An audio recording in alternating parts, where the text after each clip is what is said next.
अमरीश के यहाँ भी 1500 ब्राह्मण रहा करते थे, लेकिन उनके यहाँ मेरे गोविंद की असीम कृपा हुई कि दुर्वासा जी का आगमन।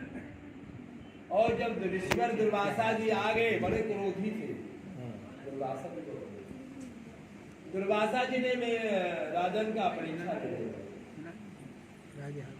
राजा ने कहा कि गुरुदेव बड़ा बढ़िया हुआ, आप बिना निमंत्रण के बिना बुलाए हुए आ गए हैं, बड़ी अच्छी बात है। आज द्वादशी चल रही है, आज एकादशी का पारण है और हम आपको खिला करके ही पारण करेंगे।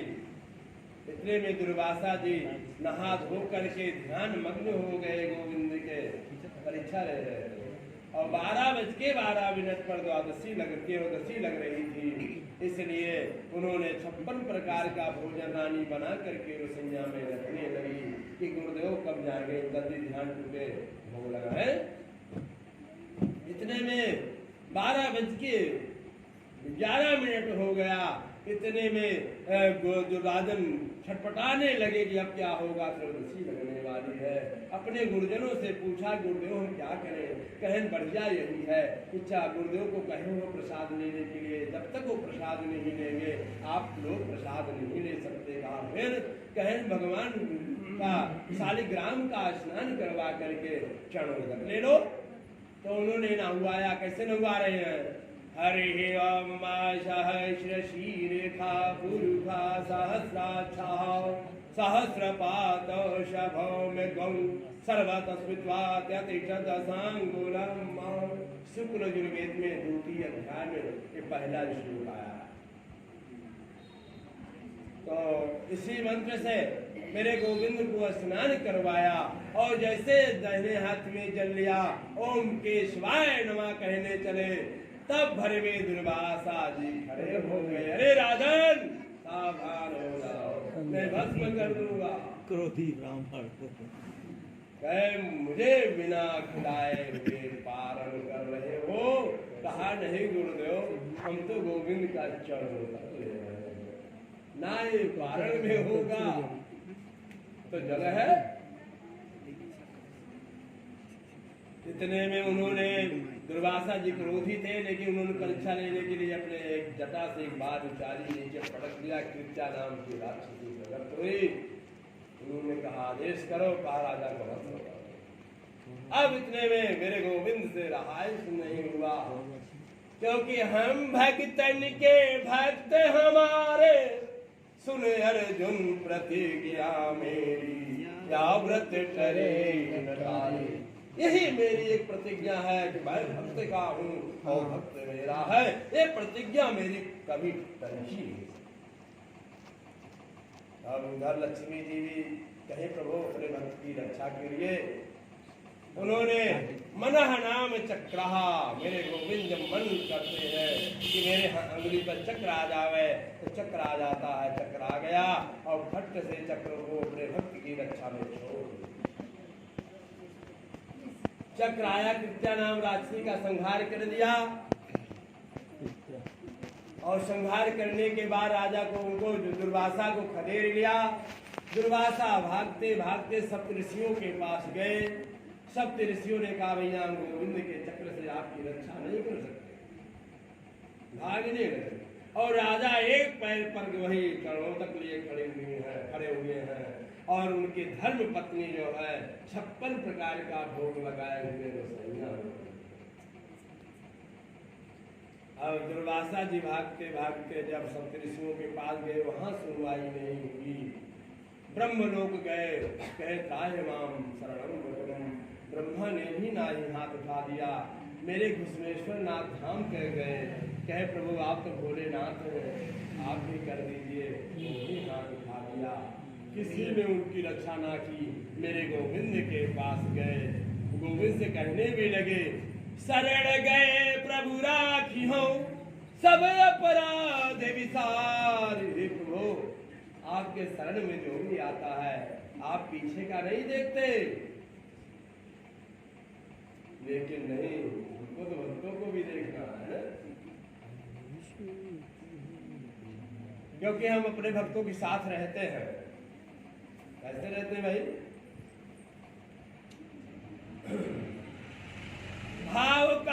अनोखा हूँ मैं, भाव ही एक सार है, भाव से जो भजता मुझे भव से बेड़ा पार है। बाद में जहाँ भाव बिना जो कुछ भी देवे मैं कभी लेता नहीं, भाव से एक पुष्प दे दे तो मुझे स्वीकार है। मेरा गोविंद से बता रहा है दुर्वासा से कि हम भक्तों के साथ कैसे रहते हैं। जहाँ भक्त हमारे पग धरे वहाँ धनु मैं हाथ, सदा संग लागत फिरूं कबहू न छोड़ूं साथ। जहाँ भक्त श्री राधे अपना पैर रखते हैं वहाँ मैं अपना हाथ रख देता हूँ। कितना दयालु जय श्री है राधे। कि आप लोगों को गोविंद। न कर जाओ। अब वहां से भी प्रभु से पूछा, अच्छा कोई उपाय तो होगा प्रभु? कहा मेरा भक्त ही आपकी रक्षा कर सकता है। भागते भागते 12 महीने लग गए, वही महीना वही एकादशी पुनः आ गई। दुर्वासा जी भागते भागते आए, जैसे कहा रे राजन मेरी रक्षा की, अरे कहे गुरुदेव पाप मत चढ़ाइए क्योंकि आप हैं। राजा ने तुरंत कहा, हे प्रभु मैंने क्षण मात्र कभी सत्संग किया हो और हमने कभी आपको प्रेम से आराधना की हो, एकादशी व्रत मैंने किया हो, तो मेरे गुरुदेव की रक्षा कर दीजिए, चक्र वापस हो जाए। और खट से चक्र वापस हो गया। और जब चक्र वापस हो गया, अब तुरंत गुरुदेव को नहवाया धुलाया गया, नए वस्त्र पहनाए गए, चंदन मंदन लगाया गया और 56 प्रकार का भोग जो कोमल हाथों से बनाया रानी ने, उसको मेरे जो है गुरुदेव को भोग लगाया गया। और जब गुरुदेव उसको पाए, राजा रानी पाई, उसके बाद से वहाँ के जो और लोग थे सभी लोग प्रसाद लिए और गुरुदेव को बड़ा प्रेम से, गुरुदेव इतना 12 महीने तक युद्ध प्राप्त है, उसमें मेरे कारण जब कोई कष्ट हुआ हो तो क्षमा करिएगा। तो एकादशी आप लोग को ऐसे व्रत करना है और गोविंद को भजना है। राम नाम सुखदाई भजन करो भाई, ये जीवन दो दिन का। राम नाम सुखदाई भजन करो भाई, ये जीवन 2 दिन का। राम नाम सुखदाई भजन करो भाई, ये जीवन 2 दिन का। राम नाम सुखदाई भजन करो भाई, ये जीवन 2 दिन का। संसार धीर और झाकर, यह संसार धीर और झाकर, आग लगे जल जाई, आग लगे जल जाई, भजन करो भाई, ये जीवन 2 दिन का। राम सुखदाई भजन करो भाई, ये जीवन 2 दिन का। यह संसार कागज की नौका, यह संसार कागज की नौका, बूंद परे गल जाई, बूंद परे गल जाई, भजन करो भाई, ये जीवन 2 दिन का। नाम सुख जय हो। भजन करो भाई, ये जीवन 2 दिन का। संसार काटने की बारी, यह संसार काटने की बारी, जय हो। हवा चले चल जाई, भजन करो भाई, ये जीवन 2 दिन का। नाम सुखदाई भजन करो भाई, ये जीवन 2 दिन का। कहत कबीर सुनो भाई साधो, कहत कबीर सुनो भाई साधो, गुरु के शरणे जाई, गुरु के शरणे जाई, भजन करो भाई, ये जीवन 2 दिन का। राम नाम सुखदाई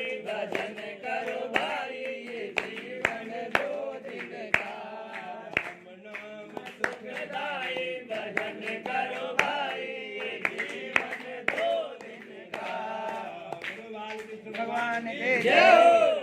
सरकार की जय हो। राधा रानी की जय हो। ऐसे मेरे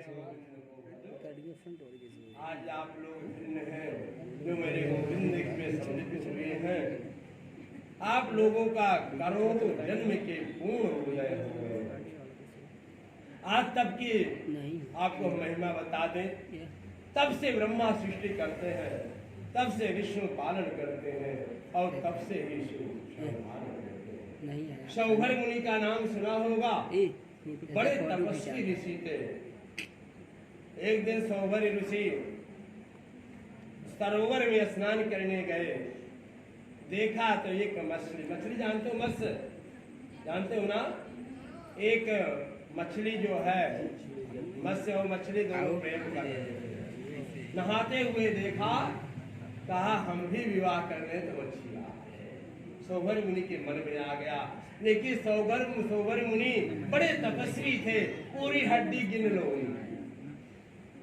और जगह सब बार बार भाग गए थे, नीचे लटक रहे थे। अब कितने दिन के थे वो लाखों वर्ष के थे। इतने में जब मन में आया, तो जब उन्होंने दृष्टि से देखा कि हम किसकी लड़की लाए, विवाह करें तो किससे विवाह करें, इतने में मानधाता का नाम सुना होगा। मानधाता का नाम सुना है? राजा मानधाता के 50 पुत्री थी, 50। और मानधाता की पैदाइश कैसे हुई थी जानते हो? नस्वा राजा थे, उन्होंने अपने उनके पुत्र नहीं हो रहे थे, उन्होंने अपने गुरुदेव को बुलाया, कहा गुरुदेव मेरा चौथा पने आ गया है, हमारे पुत्र नहीं हुए। तो गुरुदेव तो भाई शरण में अपने शिष्यों को लेते ही हैं, उन्होंने तुरंत पुत्रेष्टि यज्ञ करवाई और पुत्रेष्टि यज्ञ करवाया, उसमें जल दिया, कहा रानी पी लेंगी इस जल को तो गर्भवती हो जाएंगी। लेकिन रानी ने क्या किया, अब तो बेड उसको कहते हैं ना, इसमें सोते हैं, तो उस बेड के नीचे रानी ने उस जल को ढाक दिया, सोची कि अभी सोते समय पी लेंगे। और राजा उसी में सो रहे थे, उनके प्यास पहले लग गई और खट से उसी जल को पी गए। सोचे कि रानी ने हमारे लिए रखा है, लेकिन वो तो गुरुदेव ने मंत्र मार करके दिया था, जो पिएगा। और गर्भ तो राजा के रह गया, जब तो राजा पी ले ना। अब जब राजा पी लिए, जैसे आप लोग उपजात करवाते हो, पूजन 2-3 महीने बाद हमसे पूछते हो गुरुदेव अभी फल कमाया क्या गुरुदेव, तो हम अपने दृष्टि से देखते हैं कि मेरे फल कहाँ जा रहा है, मेरे शिष्य के पास लग रहा है कि नहीं। तो 3 महीने बाद गुरुदेव को बुलवाया, कहा गुरुदेव अभी तो रानी का तन को पेट ही नहीं फूला, कुछ पता ही नहीं चला। रानी कह रही है मैं कुछ ना दिल तो मचला रहा है, कुछ हो रहा है। तब उन्होंने आंख मूंदी और ध्यान लगाया, कहा राजा तो गड़बड़ हो गया। आप गुरुदेव क्या बात है? अरे कहे रानी की नहीं, गर्भ तो आपके रह गया। अब क्या, अब कहते हो समस्या गंभीर हो गई।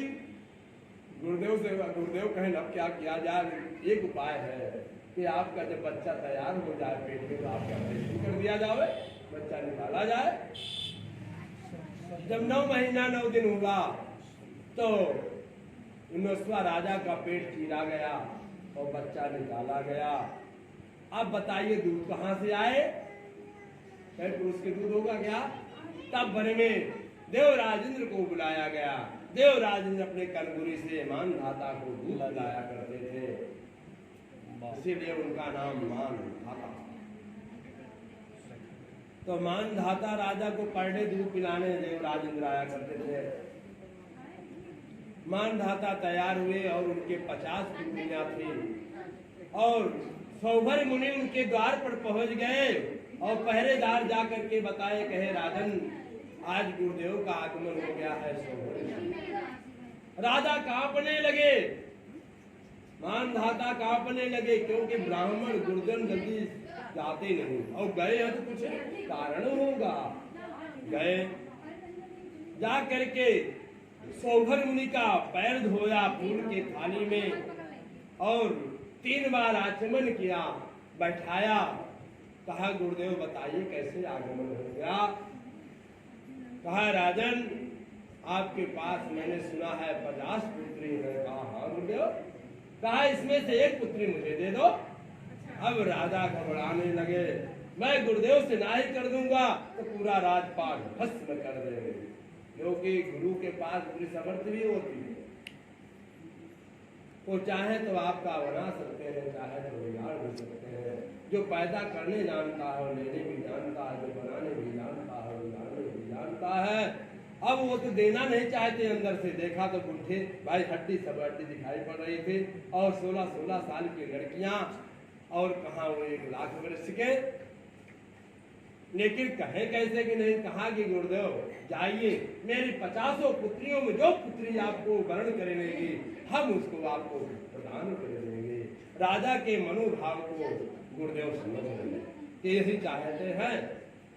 ऐसा है युवा अपने को बना लिया कि घर मकान में जाने के बाद 50 पुत्रियां उनके सभी दौड़ने लगी, हम इनसे विवाह करेंगे, हम विवाह करेंगे, हम विवाह करेंगे। 50 तैयार होंगे। इस तप का प्रभाव है।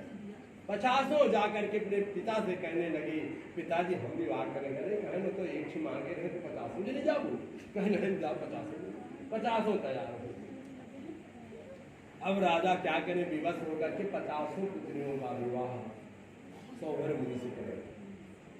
एक को गए थे, लेकिन तब के प्रभाव से 50 लेकर के आए। जब लेकर के आए तो उन्होंने कहा देवियों आंखी मूंद लो। जैसे आंखी मूंदी, सबके घर 9-9 मंजिला के मकान 50 ही बन गए, और दास और दासियां, हाथी घोड़ा, सबके सब दास दासियां, घोड़ा, हाथी सब हो गए। जो पिता के घर में नहीं पाई थी वो पति के यहाँ हो गया। तब का फूल है। सभी लोग रहने लगी, और 50 रूप धारण करके 50 के पास शोभनी रहने लगी। वैसे रूप धारण करके 50 लड़कियों के पास, अपने संबंधियों के पास, 50 के पास रहने लगे। काफी दिन बाद एक दिन राजा के मन में आया कि सौभर मुनि तो अकेले है, पुत्री हमारी 50 है, इसमें लगता है टेंशन जरूर होता होगा। चले कि देखिए पुत्रियों के क्या हाल है। जैसे राजन का आगमन हुआ, इतने में सभी देवियां कहने लगी, पिताजी बड़ा बढ़िया हुआ, आपका आगमन हुआ, मेरे पति देव तो हमारी बड़ी देखभाल करती हो। 50 संतुष्ट थी। कहीं पिताजी जो आप कभी मुझे नहीं दे पाए, आज हमारे पति के यहाँ सब कुछ मिला। उन्होंने 10,000 वर्ष तक अपने धर्मपत्नियों के साथ रहा।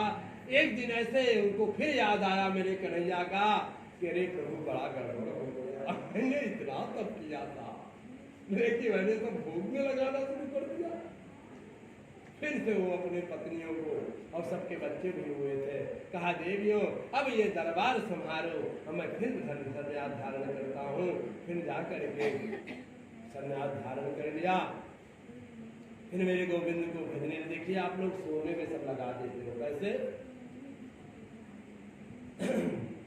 आप लोग कहाँ कहाँ सोते हो, दिक्कत आपको क्यों आ रही है, मैंने पहले भी बता चुका हूँ।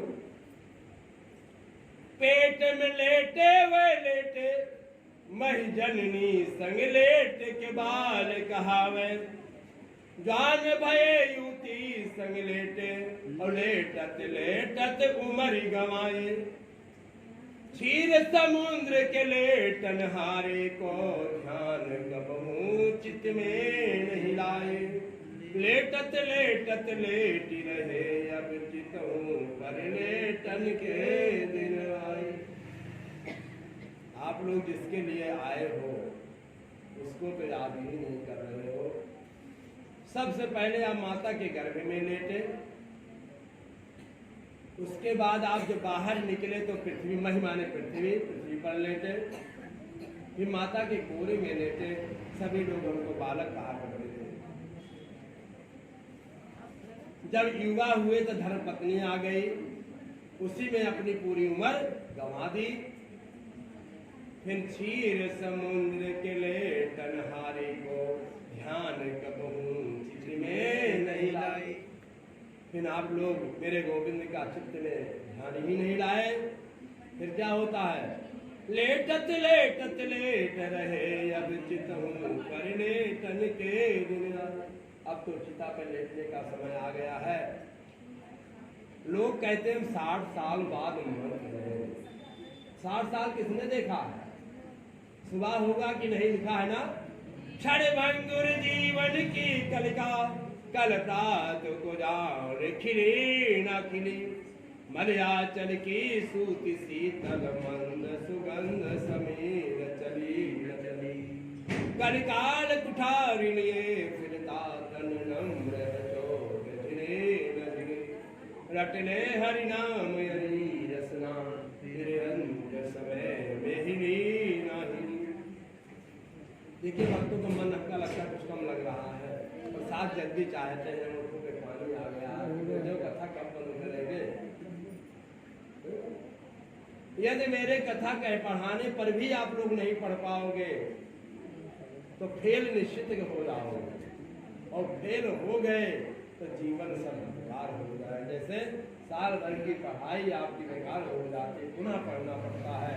माता पिता को बहुत कष्ट होता है कि मेरा बालक साल भर का पूरी फीस हमारी बेकार करे। वैसे हम आप लोगों को पढ़ा रहे हैं, लेकिन सही पढ़ना नहीं चाहते हो तो हम क्या करें? हम तो बराबर पढ़ा रहे हैं। हम पहले भी बता चुके हैं कि गंगा इतनी पवित्र है, गंगे तो दर्शनार्थ मूर्ति, लेकिन हजारों नालों को, हजारों नदियों को अपना रूप धारण दे देती है, अपना नाम दे देती है और ले जाकर के गंगा सागर में समाहित कर देती है। वैसे पूजन करते हैं, हम भी वही कर रहे हैं। आप लोगों को गोविंद का नाम रटवा करके बड़ी तेजी से ले जाकर के गोविंद में समाहित कर देते हैं। गुरु और गंगा, जैसे 4 जने का काम एक है। कौन कौन? भक्त भक्ति भगवंत गुरु चतुर नाम बबु एक, इनके पद बंदन किए नाशत विघ्न अनेक। जैसे भक्त है, भक्ति है, गुरु है और गोविंद है। देखने में 4 हैं, लेकिन चारों का काम क्या है? जैसे गाय का थन, गाय के कई थन होते हैं जानते हो, और चारों से क्या क्या निकलता है? दूध।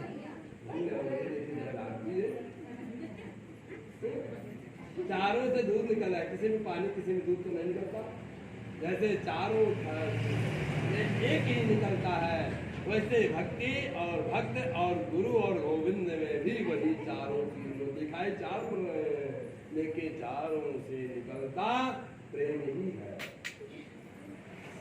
जैसे प्रेम ही जगत का आचार्य है। मैंने कल आपको रटवाया भी था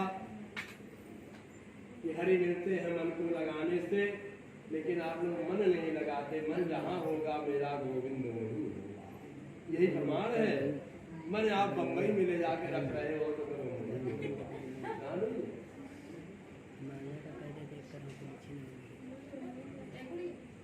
जैसे आगे चलते हैं। एक दान की प्रक्रिया है। जैसे एक सेठ जी थे, दोनों पति पत्नी रहा करते थे, लेकिन सेठ जी बड़े कंजूस थे, वो कभी दान नहीं करते थे। उनकी धर्म पत्नी बड़ी सात्विक, पति भक्त, और वो कुछ दान करना चाहती थी। एक दिन सोने की गाय बनवाई और उसमें ऊपर से मिट्टी चढ़ा दिया। अपने पति से कहने लगी, स्वामी गुरुदेव को बुलवाओ ना। कहा क्यों? कहे मैं गौ दान करना चाह रहे। गौ खरीद के दान कर दूं भाई? अब भाई गौ माता फालतू घूमत यहाँ जाने दूध पकड़ के दे दिया, लेकिन पहले तो खरीदे मिलता। तो अब तो इस समय गाय चाह रही है, जैन की चाहे गाय पकड़ लिया, खरीदे गुरुदेव को दे दिया। बहुत जने पकड़े यहाँ।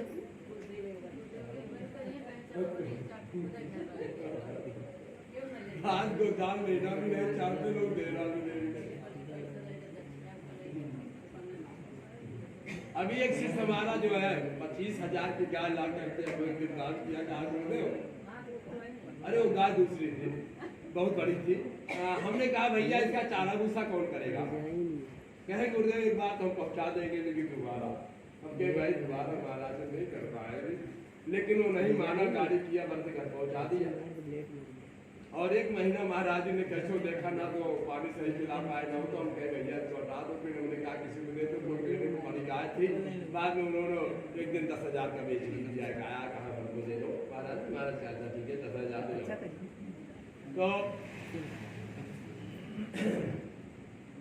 तो अभी गाय हमें तो साल में तो 4-10 गाय मिल जाती है, लोग देते भी हैं, क्योंकि हमारे गुरु भागवत में सुनाया तभी वो दान करना होगा।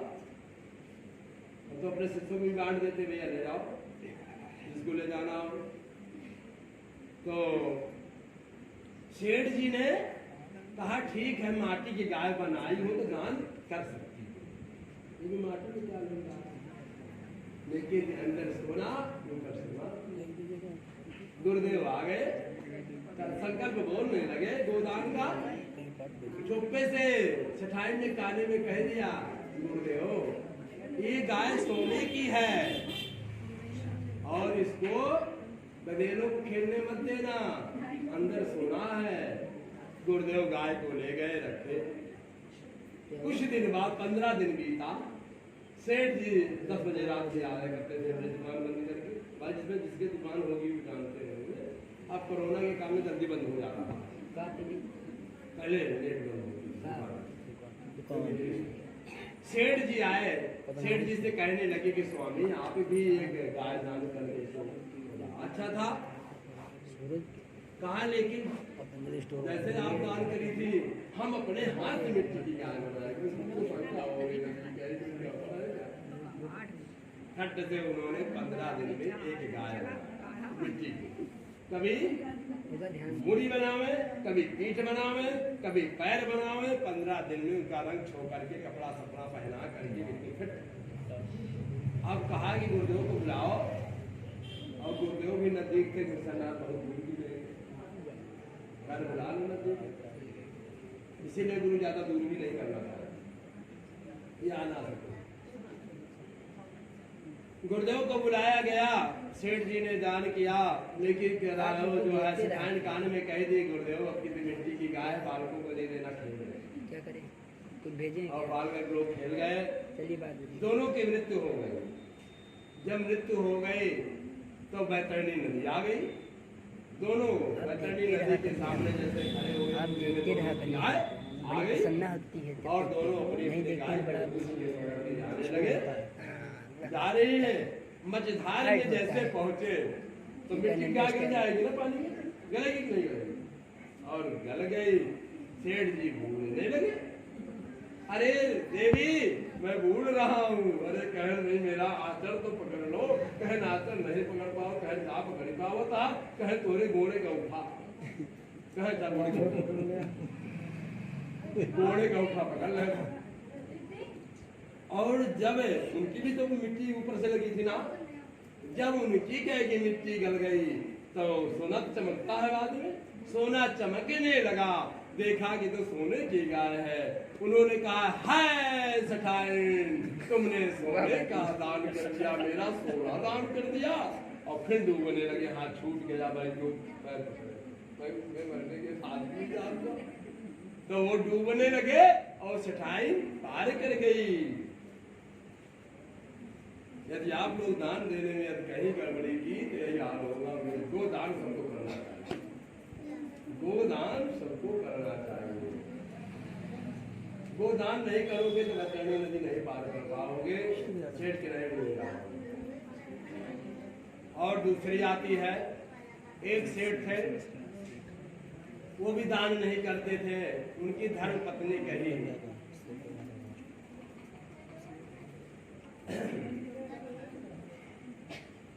पहली बात तो आप जो हार के आए हो उसको कर ही नहीं रहे हो, कैसे हार के आए उसके बारे में बता दें जो आगे बताएं। एक मूसक था,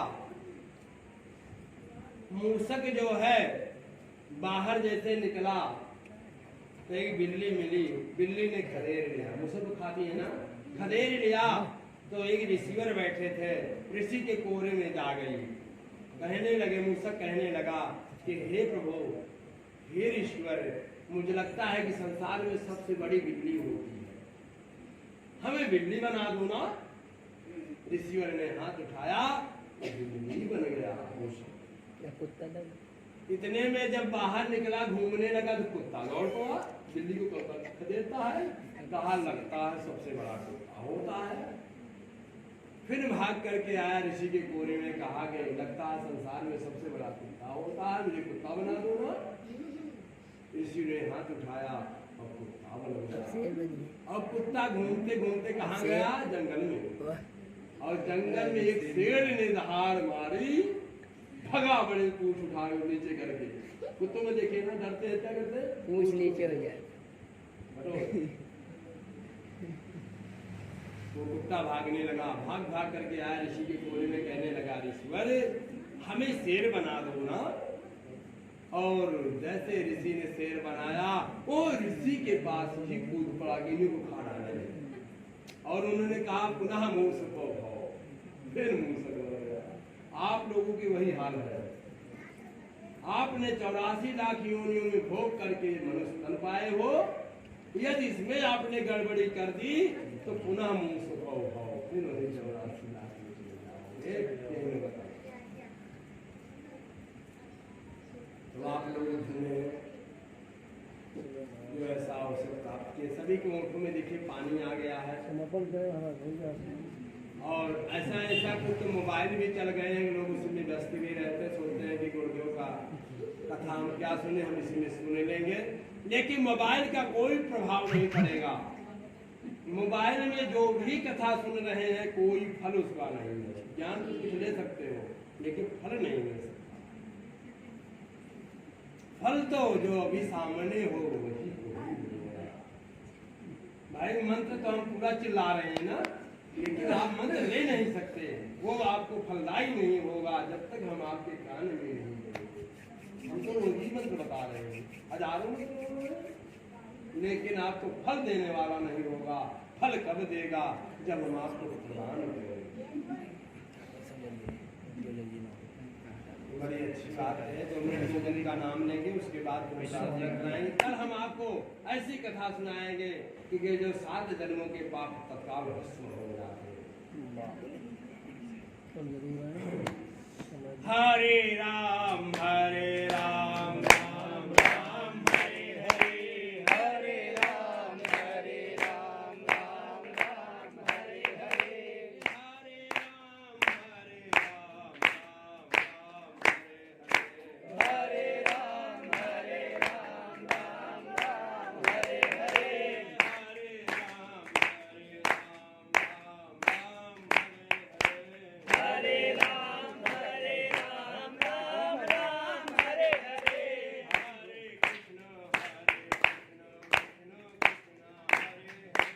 हरे कृष्ण कृष्ण कृष्ण कृष्ण हरे हरे, जय हो। हरे कृष्ण कृष्ण कृष्ण हरे हरे,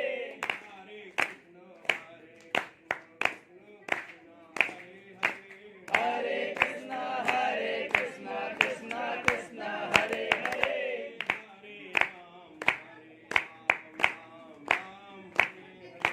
हरे राम हरे राम राम राम हरे हरे,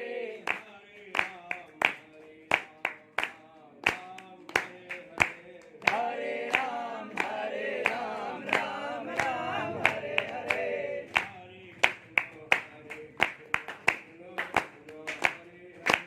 हरे कृष्ण कृष्ण कृष्ण हरे हरे,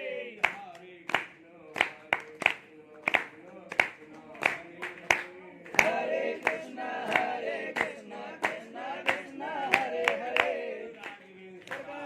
जय हो। ऐसे गोविंद को भजो, नहीं भजोगे इतने दंड मिलेंगे यहाँ के जाने जय के हो। बाद जय हो। पूरा गिरेगा जो गोविंद देखत रहा। होगा। कल आगे देखत रहा। चलिए अच्छा छोड़ दीजिए, क्योंकि सभी के मुखों में हम देख रहे हैं। श्री राधे गोविंदाय नमो नमः। चलिए भाई शाबाश।